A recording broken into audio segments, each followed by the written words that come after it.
Chris from MyMMAnews.com, being joined by a very successful Mitch Raposo, and he defeated Matt Almy. It took place at CES 61, and it just recently happened. UFC Fight Pass.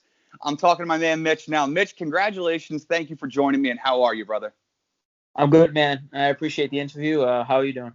I'm doing great, man. Thanks for asking. First and foremost, I wanted to say happy belated birthday. What a way to celebrate, right? And Yeah. So I wanted to ask, with everything getting the chance to settle in, you've had some, days to let the fight settle in.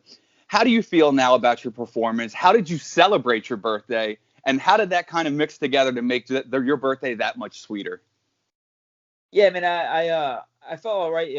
I'm definitely hard on myself, but I rewatched the fight and I looked better than I thought. I definitely see a lot of things like positive takeaways I can take from the fight that normally I don't really watch my fights because I'm very hard on myself, but I feel like watching this fight, I kind of picked out exactly what I need to work on. You know what I mean? And just even things going into the fight mentally, I feel like there's some things that I just need to correct. I'm young, man, so I feel like I'm constantly growing. But then having my birthday right after, I just kind of went out, got some good food, and then Saturday night actually. Usually I fight on Saturdays. I fight, win. Then my buddies, like I've had the same like friends since I was like a little kid, so right. they throw like a little fight party for me, and so Saturday we actually did it instead for the Lomachenko fight and the Ortega zombie fight. So we kind of just I just chilled with my friends, my girlfriend kind of just ate, drank stuff, just had a good time and just got back to the gym today. That's awesome, man. So which brings me to my next point. You just saying what you did, which you saying he brought out some holes per se. Yeah. Even though you had such a dominant performance, the first round, you were piecing them up from start to finish. And the last two rounds, it was just a ground domination. So I'm curious, what exactly did you learn that you can potentially work on in the future from this fight? I've never really seen like the first round. Like I feel like I had a really bad adrenaline dump. I don't know what it was, maybe fighting outside or something. But in the first round, I was really tense. So when I was throwing, I felt like I was landing, but I was kind of throwing too hard. And then when I would kind of back him up, and I just felt real tense when I could have just kept putting it together and kind of backed him up against the cage, and now strike with his back against the cage, and now I'm more of in a dangerous position. You know what I'm saying? I can inflict more damage because he has nowhere to run. I feel like that's something that I need to work on. Big is put things together more and really throwing more. Kind of like just really going out there and just letting it go, letting it fly, and on the ground, it was just, like I said, I had a really bad adrenaline dump. And on the ground, I just feel I can see myself like I'm trying to think of what I'm doing, but I'm just thinking too much. I should just be listening to my corner and kind of just let them guide me on the ground. And I feel like I was doing things, but I feel like I was doing things too slow. Like I got to mount, and then I got to mount, and there was only like 30 seconds left of the rounds for me to work. I feel like I got to put my foot on the gas, But, he was a solid opponent. It fought some really good competition, beat some really good guys, some Contender Series vets and UFC vets, and so he was definitely a solid guy. He wasn't there just to lay over for me and lose, But I definitely feel like correcting those things, I definitely would get him out of there and finish him. But I struck. That was probably the most I've ever really thrown my hands in a fight, and I've been telling people for a long time my striking is just as good as my grappling, and so I was happy to showcase that. But I feel like it's just little glimpses that I'm showing. I feel like I really just need to work on putting it together and really focusing on that and really letting it fly and fight now. And that's where I feel like you'll see a more dangerous version of me, But I'm young, I feel like I just racking up the experience.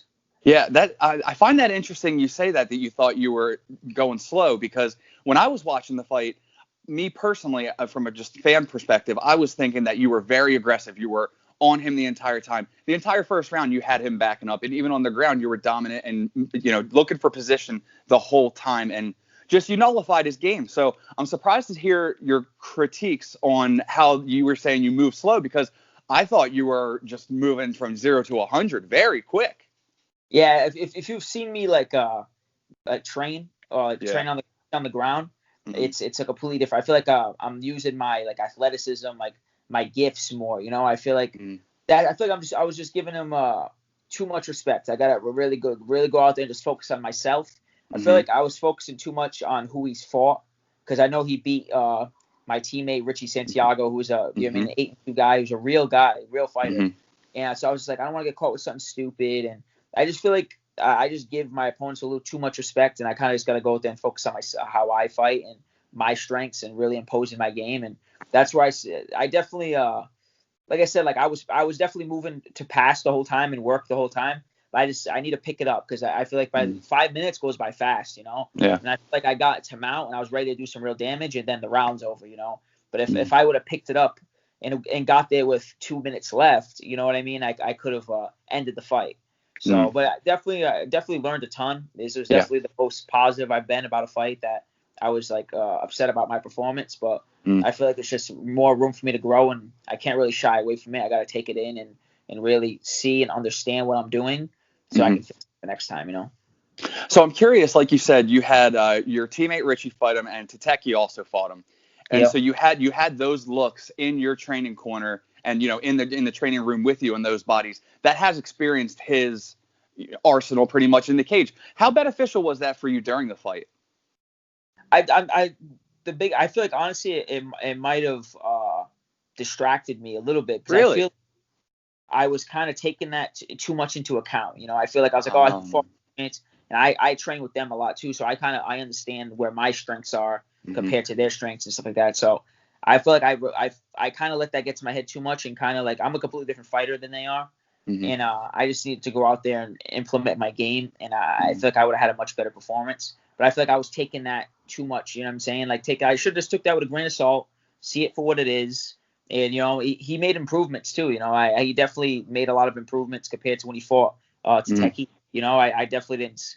He wasn't really as aware on the ground. You know what I'm saying? And on the feet, he gave Tateki, like, he won a round against Tateki, and I knew on the feet he liked to throw like kicks and stuff, and I had to kind of be aware, you know. So I feel like I shouldn't have took it as I should have just took it with a grain of salt and just like, oh, it is what it is. I see it, but if I learn for next time, you know. Absolutely. So I want to ask you about that undefeated record. I mean, across the board. I mean, obviously being the pros now, that's where it's at. But literally, never tasted defeat. Is that one thing that you pride yourself on? Is it a little pressuring now? I mean, how's that feel? I feel like in the beginning, like especially my amateur career, I kind of just wanted to be undefeated, and I was just like, I thought it would be like the end of the world one day, like if I caught a loss or things like that. So the pressure is definitely real. As I'm getting older and I'm more mature now, and I see my game, and I'm seeing how much time I have left. Like, you know what I'm saying? I'm 22. I plan on fighting my whole life. You know, I don't really ever plan on having a real job. You know what I mean? Like, I just want to fight, be in the UFC, and be one of the greats. You know, that's where I see my life going. And I kind of just, at the end of the day, it's undefeated record doesn't really mean much. You know, I feel like everybody loses eventually. And I feel like it's just about going out there, doing your best, you know, I mean, fighting to your ability. And when you're fighting especially in the UFC, I feel like locally, these guys, I mean, if I caught an L, it would be just more if I just got caught, and it would just be a learning experience. It is what it is. But I feel like locally, I'm ahead of a lot of guys. You know what I mean? I feel like but it's like when you get in the UFC, man, you can be. It's just the best fighting the best. The one mistake, one bad performance, not showing up, and you lose. You know, it's because you're facing another hungry guy, one of the best guys in the world, and that's okay. It's not okay. I'll never be okay with losing. I hate losing more than anything. I've lost before in big wrestling matches, state finals and stuff like that in high school, and losing sucks, you know. But at the end of the day, it's how you react from it. You know, it's like there's a great quote, especially in combat sports, you're always gonna lose. It's just a question of how often do you lose. You know what I mean? Like you see those greats that you see like a guy like Lomachenko who just lost over the weekend. I can guarantee you, I don't think he's gonna lose for a long time. You know, I feel like he's probably gonna learn a ton and he's gonna come back stronger. You know, and I feel like that's really what it's about. You know, I don't really want to pay mind to that record anymore because if anything, it's just going to hurt me. I don't really think it'll help me.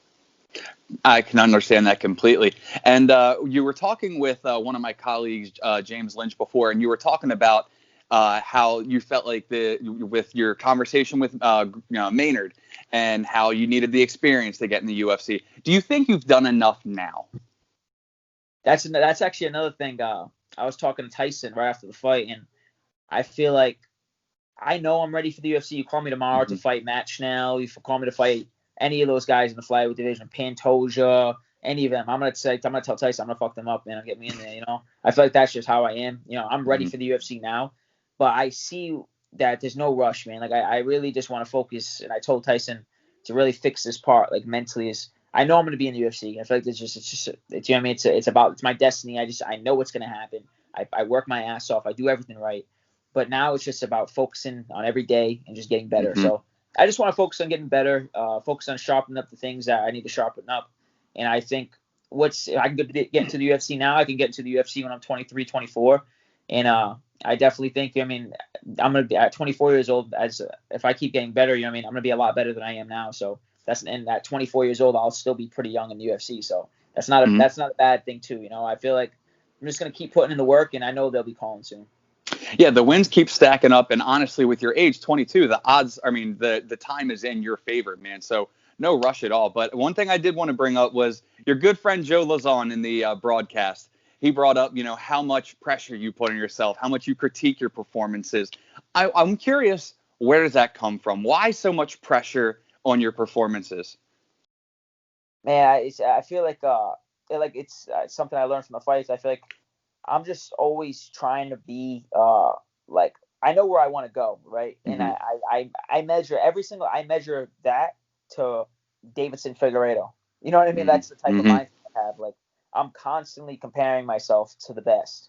I feel like that's where it comes from. Like I told my coach afterwards, like, fuck man, like I mean that's not gonna get me a $50,000 bonus. That's not gonna get me to beat this guy. And he looked at me, he's like, dude, you did things that we worked in training. Like you opened up. Like, dude, watch the fight. You're gonna look. Yeah, I mean, I watched it. And like I said, I'm happy I watched it because I took a lot of positive things from it. And things I can see things clearly I need to fix. But that's just that mentality. I feel like is gonna make me successful. You know, it's tough. It's not the best. You know what I'm saying? Like I forget about wins in probably an hour. Like you know what I'm saying? You won't ever really make me too like maybe I had a big knockout a couple of months back for my third win. Against a tough guy, and I was pretty happy about that. But they kind of stopped it early, so I was pissed about that too. You know, so I really to have like a chip on my shoulder. You know, it's funny. Like Rob Font told me, he's like, in this sport, like it only gets harder. Like how like he was telling me about like Calvin Kattar, how he just beat Dan Ige, and how he was walking out, and he was just like already thinking about, dude, he's probably gonna fight Max next. Like the job is only gonna get harder, you know. Yeah. In this sport, you constantly you can't get too highs with the highs and too lows with the lows, you know. And I'm definitely feeling like I need to let in the highs a little bit more so I can have some balance and not stop being so like negative about things and really look at things and just grow from them, you know. Right. I can see your perspective, and I can see you also take in the critique as a positive aspect, as like kind of like grinding and, you know, just sharpening your sword and keep it in that back pocket just to keep the momentum rolling, which I can definitely appreciate. But so last thing I have for you, man, what's next? Is there any concrete decisions, any call outs, any hypothetical situations that you would best like to be in? Obviously UFC, but anything for Mitch Raposo and anything. I told Tyson, I was like, I want to. I'm already back at the gym. I'm still healing. I'm still healing up my leg from the calf kicks and stuff. Yeah. Definitely more sore than I thought I was gonna be, to be honest with you. That's never really happened in a fight. But I'm just gonna keep trying to get better. And I heard that they might be coming back in December, CES, and I'm definitely looking to fight in December, January. You know what I mean? I'll be back. Hey, if the UFC calls, I'm down. You know what I mean? I'm always game. But I definitely think that I'm just gonna look to focus and see the next. I want the next big challenge. You know, if it's a 6-2 guy, 6-3, even a possible undefeated 5-0 guy. I've never said no to a fight. You know what I mean? Like, you can ask anybody, but I mean my manager, anything. I'm always game to fight, and I'm always game to go out there and be a top guy to get me farther. You know, because I mean I'm a competitor, man. When I face like the first couple wins, you know, I had like 2 wins. I had to face a couple bums or whatever. You get your feet wet. It's your pro career. And dude, I don't even feel happy about it. Like I walked out the cage, I'm like, that's nothing, man. Like I'm that type of competitor, you know. I don't like fighting low competition. I want to fight good guys. So you mean solid guys, you know. Almy was solid guy. Zach before that was solid, and I'm just looking for the next step, you know. Almy had a winning record, a lot of experience, beat some good guys. Now I'm looking for the next challenge, the next step. If that's a guy who's 6-2 or has 10 pro fights, 12 pro fights, then you know that's definitely what I'm looking for. Well, I'm definitely looking forward to the next one, man, whether it be CES, whether it be Dana White Contender Series, UFC, whatever it is, man. We definitely look forward to seeing the Mitch Raposo story unfold. And I appreciate you taking the time, brother. But before I let you go, social media, any sponsors, anybody, plugs right now? Floor's yours, man. Twitter is mraposo_, Instagram Mitch Raposo_. So huge shout out to my team, Regiment Training Center, my management, Top Game Management, Tyson Chartier. my sponsor is Emperor One CBD. Infinite Fitness, strength and conditioning, and I just can't wait to be back, man. I appreciate your time. Thank you for the interview. It was my pleasure. There he goes, Mitch Raposo. He defeated Matt Almy at CES 61. It was a dominant performance, and we look forward to seeing him back sooner than later. For Mitch, I'm Adam Christ. Make sure you keep it locked to mymmanews.com for all your fight news needs.